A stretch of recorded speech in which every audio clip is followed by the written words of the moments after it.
Gossip করে মানুষ time pass করে, কিন্তু গসিপের মতন টক্সিক ব্যাপার বোধহয় আর কিছুতে নেই। গসিপ মানে কি, দুজন মানুষ বসে তৃতীয় একটা মানুষের সম্বন্ধে তার দুর্বলতা যেটা আছে বা যেটাতে সমস্যা আছে সেটা নিয়ে আলোচনা করে যাচ্ছে।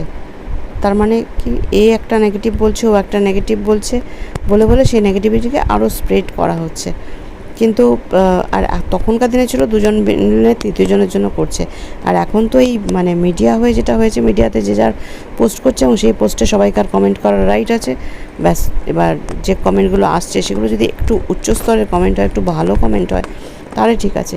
কিন্তু যে যাওয়ার মতন মানে কি বলবো, মানে যেখানে এরকম কথা বলারই নয় সেরকম সমস্ত কথা বলে কমেন্ট করছে, তাহলে সেই কমেন্টগুলো কোথায়, কোন স্তরে, কোন মানে ভাইব্রেশনে নিয়ে যাচ্ছে, তাতে কি উন্নতি হচ্ছে, কার উন্নতি হচ্ছে, দেশের, দশের, সমাজের কার উন্নতি হচ্ছে?